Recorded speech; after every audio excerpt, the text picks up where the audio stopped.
Then on Late Night with David Letterman, David laughs it up with Mike, the movie star dog. I'm Brian Gumble. Tomorrow morning on Today, we'll take you on an exotic tour of the Andes. I'm Jane Pauley and the real Tango Argentino. Join us from Buenos Aires tomorrow morning on Today.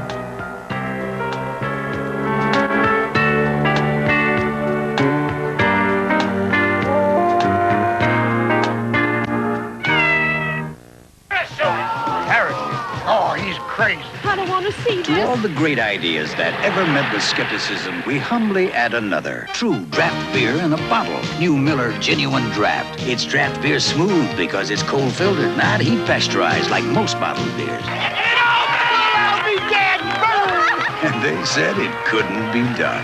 Miller Genuine Draft. Someone just asked me why I wasn't flying the plane. And you said? I'm not the captain. Anyway, we're on vacation. Can't they tell we're on vacation? Now, why does that look familiar? Because we've been there. I like it better here. You'll like Hawaii, and you'll love the fare on Western Airlines. It's the only way to fly.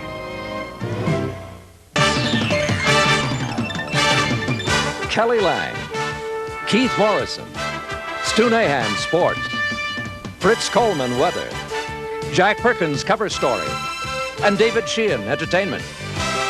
Channel 4 News, Nights On.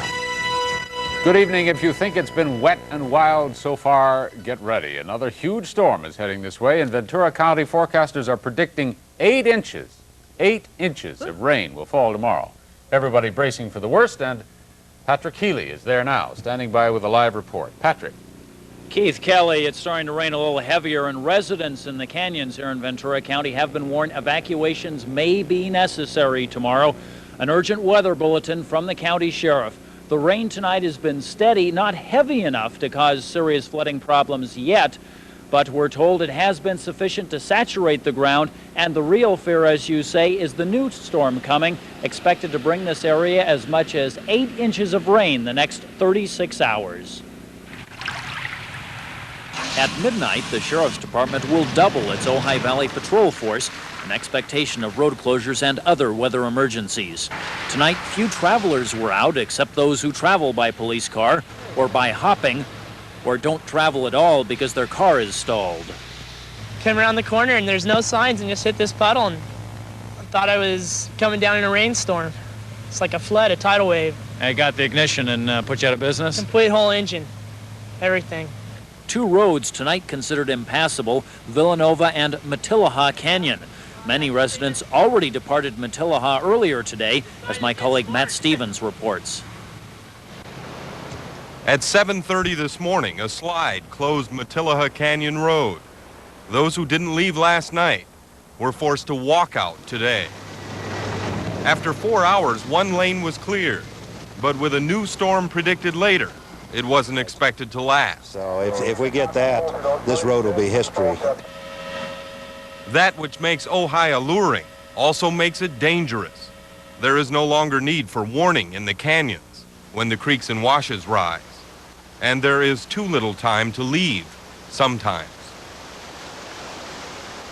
I think it would probably be wise to check with the command center or Lieutenant Brockus. By late afternoon, calls flooded the sheriff's command post. There was no order to evacuate low-lying areas. But by nightfall, most of the traffic was headed south. At the Ojai Valley Pharmacy, Stan Lazarus was concerned about floods for the first time in 18 years. I am worried. Got my whole life in this store. This store goes down, I'm ruined. It is a concern voiced with sandbags, a fear that this time, the new storm will be one too many. Matt Stevens, Channel 4 News, Ojai.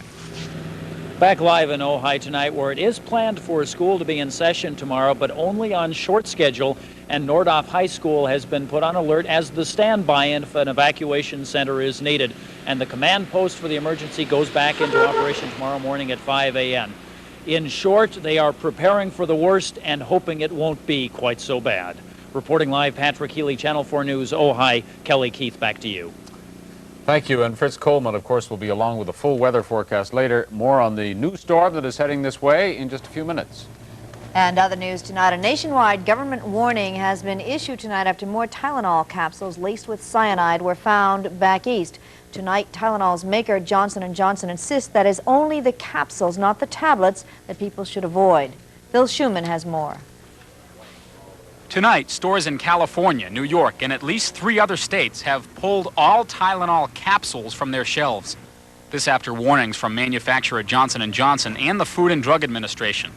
The Tylenol capsules are simply sitting in back rooms while the investigation continues back east. All consumers throughout the nation avoid taking Tylenol capsules. All this after 2 more contaminated Tylenol bottles were found in New York's Westchester County. One at this A&P, another at this Woolworth's, less than a mile from the market which sold the Tylenol that killed 23-year-old Diane Elsroth on Saturday. That bottle was from lot number ADF 916. Today's numbers are AHA 090 and AJR 358. Understandably, consumers are scared. I mean, you know, crazy people are around all the time, but in a situation like this, it's the general public that they're attacking, you know. Tonight, the FDA and Johnson & Johnson are stressing that the nationwide warning about Tylenol is just that, a warning. They believe the contamination has been isolated in the New York area. These are the same people, however, who said 5 days ago the death of Diane Elsroth was an isolated incident. Phil Schuman, Channel 4 News.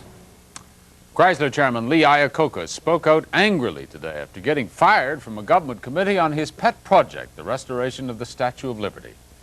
Jack Perkins has more in tonight's cover story, Jack. The newspaper used this headline today: Iacocca sacked on Statue of Liberty play.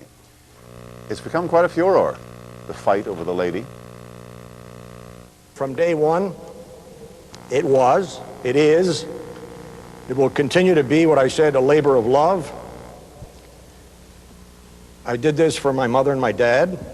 Iacocca's mother and dad came through Ellis Island as immigrants years ago, so when he was asked to raise money to restore both Ellis Island and the statue on nearby Liberty Island, he was eager to accept. He also accepted chairmanship of the commission to guide those restorations. That is the job he's been fired from. The suddenness of this episode shocked me. To be less than honest, I said I wasn't shocked with the first wire. They didn't call me in, they sent me a wire. A drop-dead wire, he says, from Interior Secretary Hodel, who had decided Iacocca's serving on both fundraising and restoring committees might look like conflict of interest. To use his precise words, I have determined that this matter is not subject to debate. And there goes the old blood pressure. That borders on being un-American. What is behind it? Maybe politics, Iacocca mentioned as potential candidate. Maybe personalities. White House Chief of Staff Don Regan said to despise Iacocca. Regan, the only White House insider who does not use a Chrysler car. But Secretary Hodel says the White House had nothing to do with it. I did not consult with the White House before doing this. Another factor, Iacocca says the National Park Service wants a luxury hotel built as part of the restoration on Ellis Island, and he wouldn't accept that. I will oppose any effort to commercialize this restoration project, and that includes any plans to build a luxury hotel and conference center on the island, and as presently constituted, finance it through the sale of tax shelters to the rich, Mr. Secretary. That's not part of the deal we made with the American people. He has raised from the American people more than $233 million for the statue and Ellis Island, and now will not be allowed a say in how that money shall be spent. Kelly.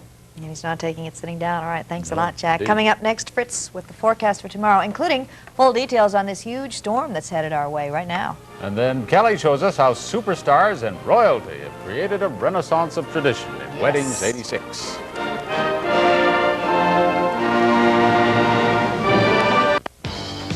The international nightmare. This is a hijack! Let's go! No! You take one of us, you gotta take us all.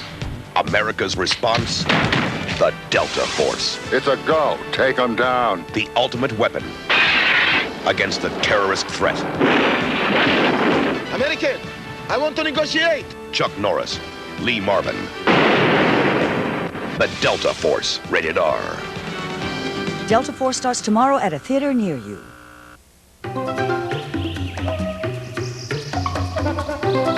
It's not Jamaica. It's not Tahiti. And it's certainly not Mazatlan.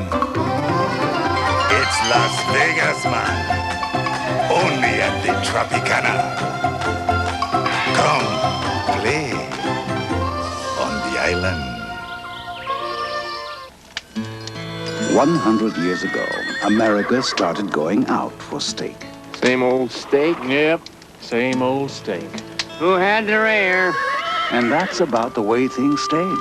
Until Benihana. It's steak, all right, but like you've never had it before. Sizzling, juicy, hot off the hibachi grill.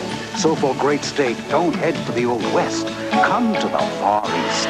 Benihana, the Japanese steakhouse. Investigators tonight say that 35-year-old Lorna Reed has become the 16th victim to fall prey to the serial prostitute killer. An anonymous phone tip led police to Reed's body, which was found earlier this week in Frank Benelli Park in San Dimas. Like the other women, she was a prostitute and she was strangled. Keith. A huge fuel oil leak finally stopped in West Los Angeles tonight. More than 50,000 gallons spilled into Bologna Creek near National and Jefferson. Booms were brought in to contain the oil, but because of the rain, a slick more than a mile long formed in the creek. Experts went inside manholes trying to find out who owned the pipeline, find out what caused the break. No word on that yet, and the leak finally stopped all on its own. So, Fritz, 8 more inches of rain in Ventura County? In the burn areas, Santa Barbara and Ventura County Where could they don't need it, yeah. Exactly. The ground is saturated everywhere. Flash flooding and mudslides not only a problem there, but everywhere now. Maybe 4 inches in the coastal plain, twice the amount of rainfall we got from last night. So batten down the hatches, plus the increased surf to the west-facing beaches. Outside now to Hollywood, our weather location tonight. We'll show you the facts that we had to show you for 11 o'clock and try to figure out what's going to happen tomorrow. Tomorrow morning, between 9 and, say, noon will be the critical hours for rainfall. High of 59 today, low 53. Currently, we have 58 degrees, barometer 30.08, humidity 93%, winds out of the east at 14 miles an hour. Latest radar picture. Let's try to check on the parameters of this storm and see where we are now. From Monterey to Madera, California, down to Death Valley and into the LA Basin. That seems to be the circumference of it. And again, it's moderate rainfall just about everywhere, the heaviest of it to fall tomorrow morning. Again, twice the rainfall. 4 inches in the coastal plain, 8 inches in the burn areas, 2 to 3 inches up in the mountains. No snow. It's just too doggone warm. Unfortunately, they really could be cashing in. It's going to take till Saturday morning for this to blow through. The heaviest rain probably will be through by midday tomorrow, then scattered showers, maybe of moderate proportion tomorrow afternoon, and that's it. So the next 24 hours will be very, very crucial. Watch the driving and take all the necessary precautions if you are in an incline at your home. Mid-50s will be the highs tomorrow in the valleys and along the coast. I beg your pardon, overnight lows, they're almost the same anyway. Couldn't quite tell there. And around 60 in the valleys for highs tomorrow and mid-50s along the coast. Here's your forecast tonight. We will have showers heavy at times, low 54. Tomorrow, it will be increasingly heavy in the morning hours. Gusty winds, too. South, 15 to 30 miles per hour with a high of 60. And then Saturday probably ending by morning, getting back to partly cloudy skies in the afternoon, drying out a little bit Sunday, back to sunshine Monday. We have 8 to 12-foot surf at west-facing beaches tonight with occasional sets to 16 feet. The only good news in that is the high tide over the weekend is only expected to be 4 feet, so what would otherwise be disaster for beach erosion might not be too much of a problem. But it's going to be let's hope for the best.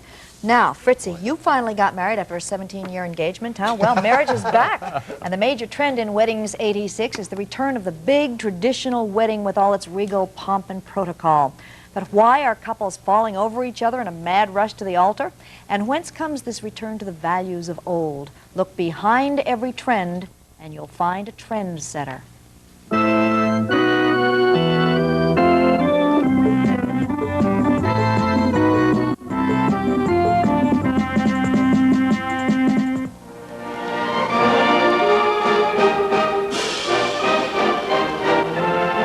From the nation that reveres its pomp and circumstance, the wedding of the century. Anticipation had been building for months since Buckingham Palace first announced the betrothal of Bonnie Prince Charles to the lovely Lady Diana. When the day finally arrived, the royal couple's wedding guests were the citizens of the world, invited to the glorious ceremony via satellite television beamed to the 4 quarters of the globe.